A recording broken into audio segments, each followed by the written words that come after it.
Hey, it's Rimmer back for month 37. This month was pretty chill. I think it's probably going to be a shorter video, especially compared to the kind of longer one last month. Um, I would say, I think the kind of theme of this month was, I think the Korean kind of took more of the backseat compared to just like um, my life. I think part of that is because my Korean like is at a point where um, like it kind of feels like less of an kind of like barrier to doing the things I want to do. And also that like the progress I think is just kind of like a bit slower. So I'll just kind of go through the things I've written down. And I think some of the topics I want to talk about will come up. I traveled with my parents this month. That was pretty interesting. I think normally when I go around Seoul, I don't really feel like a tourist. And when I talk to people in Korean, they talk to me in Korean. But when I was with my parents, one, I felt like a tourist, and two, people would just talk to me in English, even if I initiated in Korean. I think they just couldn't really process that like three white people could have a son that speaks Korean. But it was just interesting. I talked a little bit just now about being feeling satisfied in the language, um, and I think uh, originally I was like, oh, I want to have like really really perfect native like Korean, but actually, I mean, I don't sure if like I don't really think I need to get there. Like I've made a lot of friends this month who speak really good English, and they all like lived in a foreign country um, when they were like in their teenage years or as a kid, and they really have like native like English, and it's really impressive. And I just think too, if you make that your goal, I just think it's really really hard to achieve. Of course, it's possible; people have done it, but it's just really really hard. And the thing is, I'm not sure if you actually really need it.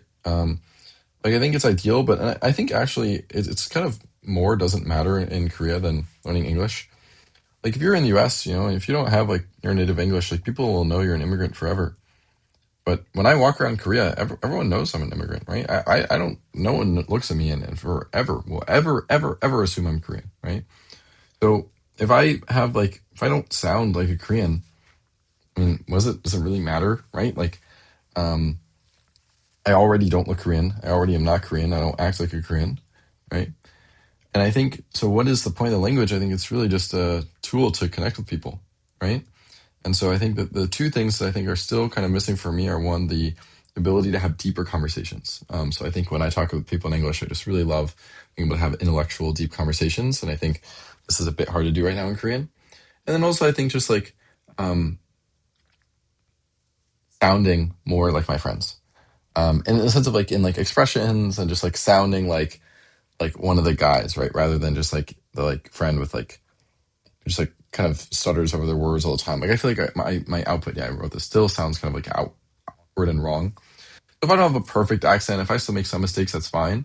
But I think like I'm still like pretty far from sounding even similar to the way my friends sound generally when just hanging out. But it's getting there. I've been doing the like Anki still. I've been doing 5 cards a day. Um, that's been going pretty good. And like just whenever I hang out with people, I have like that little app where I enter words, I make Anki cards for them, and yeah, basically just thinking like if I live here for 1 to 2 years and do the Anki thing every time there's a word I that comes up that I don't know. I mean, after 1 to 2 years doing 5 cards a day, I mean, 365 times five, right? It's 1,800 words. I probably already know a couple thousand, right? By the time you're at like 10,000 words, I mean, that's like pretty much like 99% of speech, I'm pretty sure. On the output side, I think just more time. I thought about doing more input. Like there was a time this month I started listening to like Korean videos or Korean podcasts again, but I don't know. I mean, I already get a decent amount of input from being with my Korean friends. I could be doing more, right? Like I could be constantly immersing all the time and probably make more progress, but also like I said, like I just have a lot of things in my life that I'm like trying to do. Like I have friends I'm trying to hang out with. I'm just like enjoying walking around and just not having headphones in. And to me, that's more important than making absolute progress on Korean, especially considering I've already made so much, right? Like compared to other foreigners who already live here and it's like a daily kind of like challenge for them.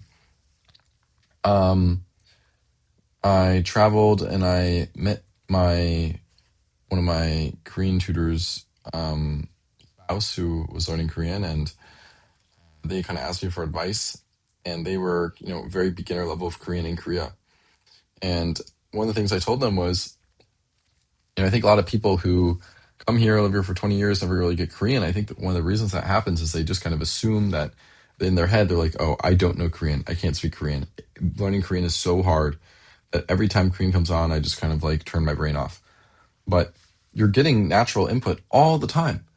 And so if you just listen to it as intensely as you can, like you listen to it as if you understood every word, then one day you finally will. And it's really hard, but I actually think like I do that all the time, right? Like especially when I'm hanging out with my friends, I just kind of like listen to it as if I understand what's happening, even if I'm pretty lost and they smile and I smile and I just kind of like pretend like I understand. And then sometimes I think eventually you just do understand.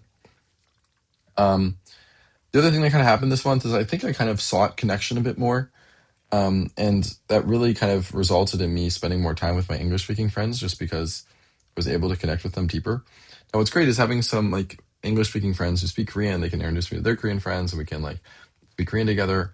Um, but I definitely think I was able to fulfill a lot of like the connection and like friendships I was really looking for and hadn't kind of had yet by making some English friends.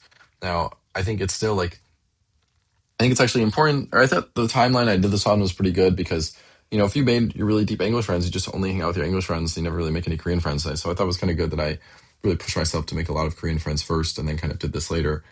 Um, but I totally see how, if you do this, you just kind of like never end up making any Korean friends. But I still have like a good amount of Korean friends. Um, and the other thing I did this month was I continued to talk to strangers. I think that's been going really well. One of the interesting things I came up with talking to strangers. Uh, Being less Korean is better.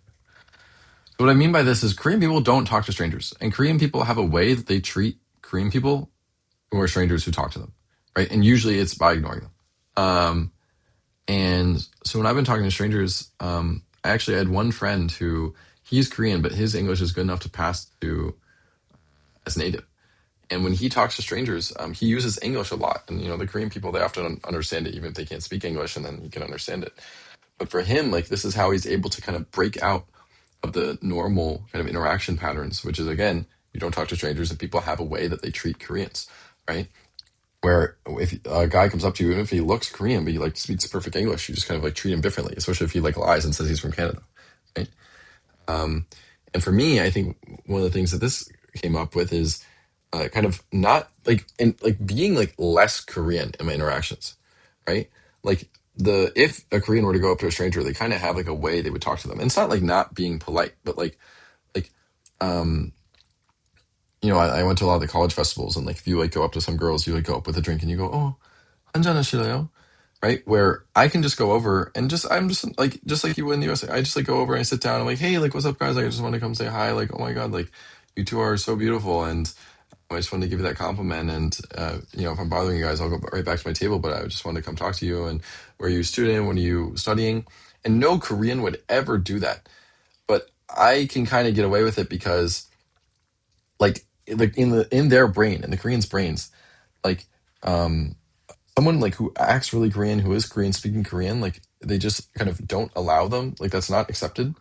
But they can kind of like the like super friendly foreigner who happens to speak Korean is actually a like kind of thing that they can understand. And it's like a different pathway in their brain. Like they treat those people differently.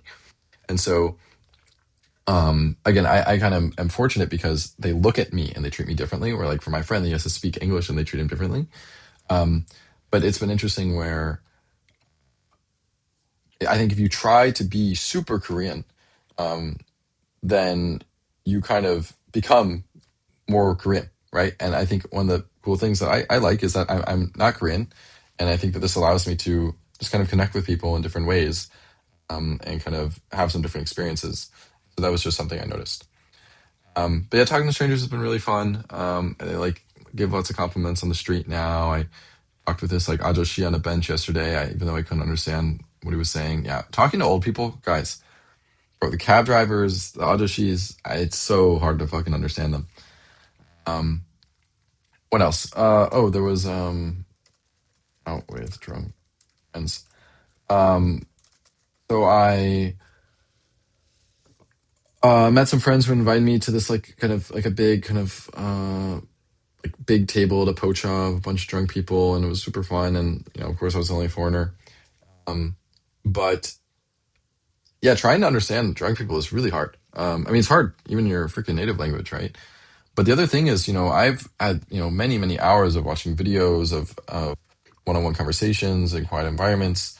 But I've just had probably less than like 10 hours of listening to drunk people talk over each other in real life. And so there's just not a lot of like training that I've done on that. So it's actually very difficult.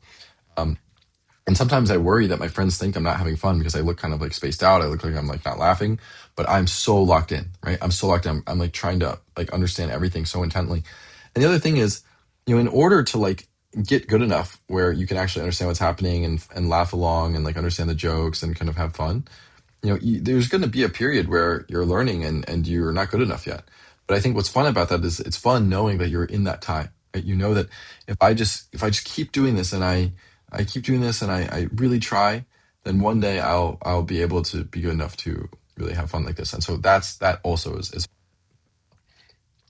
um the final thing is staying in Korea longer. I think I'm going to stay in Korea a bit longer. I think I'll have more details about that next month.